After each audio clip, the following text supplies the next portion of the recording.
Нарын облусунда туристтик инфраструктураны жакшыртуу учур талабы. Туризм тармагындагы негизги көйгөйлөр катары жол, даараткана, таштанды тейлөө жана коопсуздук маселелери ар дайым айтылып келет. Маселелер жыл сайын көтөрүлгөнү менен ага тиешелүү деңгээлде көңүл бурулбай келген. Эми мындан ары шалаакы мамиле болбойт. Жергиликтүү бийлик кызыктар болуп, туристтик сезонго жапатырмак киришүү керектиги жыйында баса белгиленди. Жолун сүрүлбөйт, туалеттин жок, табличканын жок, ушундай маселелер да. Урматтуу айыл өкмөттөр, замакиндер, мурун ушундай тапшырмалар болду, жолду тазала, аны кыл, муну кыл, эме дегенде мындай жол даяр болчу. Бизде акча жок. Бизде мүмкүнчүлүк жок. Мына Кудайга шүгүр, өлкө жетекчилигибиздин мындай туура жүргүзгөн саясатына, в том числе мына салык саясатына,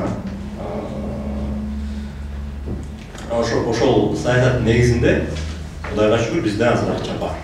Туризм тармагы туруктуу өнүгүүгө өбөлгө түзө турган булактардын бири. 2023 жылы ушул эле туризм тармагынан облус бюджетине түшкөн салыктын басымдуу бөлүгүн Нарын шаары 78% түзүп, шаардагы ички жана тышкы туристтерди кабыл алган конок үйлөрдү иштеткен жеке ишкерлер тарабынан 2.922.349 сом салык төлөмү төлөнгөн.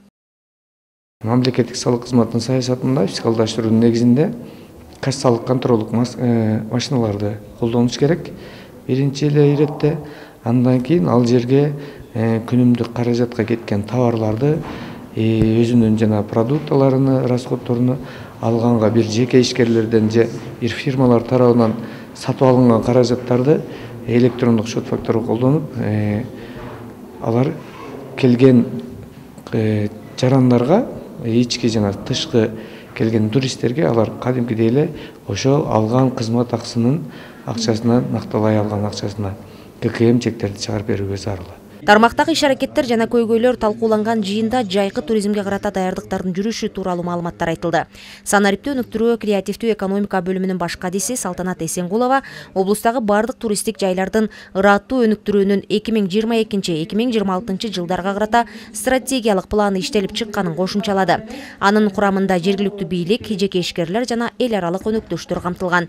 Артыкчылыктарыбызды чет элдик туристтерге таанытуу жана жайылтуу максатында туризм департаменти Нарын облусунун туристтик брендин брендбук иштеп чыгууга колдоо кылып, анын алкагында облус ичинде маршруттар жана коомдук каттамдар толугу менен көрсөтүлгөн. Негизгиси маселе болгондо бизде өнүктүрүү үчүн бүт мүмкүнчүлүктүн баары бар. Табиат берген.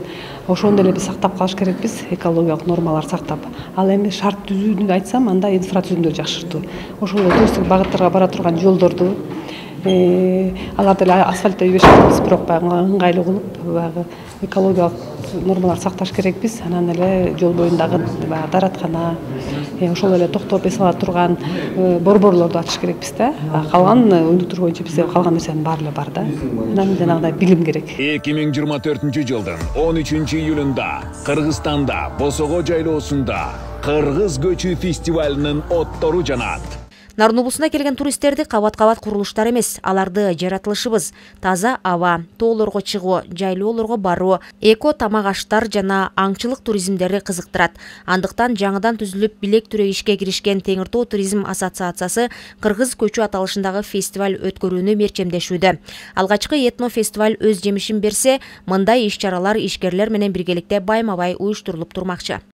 Биринчи ишибиз ушу 13 июль 2024 жылы Босого жайлоосунда Кыргыз көчү деген чоң бир фестиваль болот. Бул жерде Кыргыздын ушу көчмөн калктын кандай нукуралык көчкөн көчү жана бул кыргыз кандай өзүнүн бытта жашап келгени көргөзүлөт да. Бул жерде жанагы өзүңүздөр билесиздер, эмнеге Босогодон баштадык десек, ар бир иш Босогодон башталат экен. Ошондо атайын биз эске алуу менен Босогодон баягы Кыргыздын бир киносу бар го, Ак элбирстин тукуму деп, ошол селкинчек жайлоосунда Кыргыз көчүн жасайбыз. Мындан улам туристтик жайкы мезгил убагында тиешелүү жайлардын айлана чөйрөсүн тазалоо, тейлөө сапатын жакшыртуу, өзгөчө корукка алынган жаратылыш зоналарын сактоо жана коопсуздук маселелерине маани берүү жаатында тийиштүү тапшырмалар берилди. Нургул Курманалиева, Жеңиш Абдылдаев, Нарын шаары, Нарын жаңылыктары.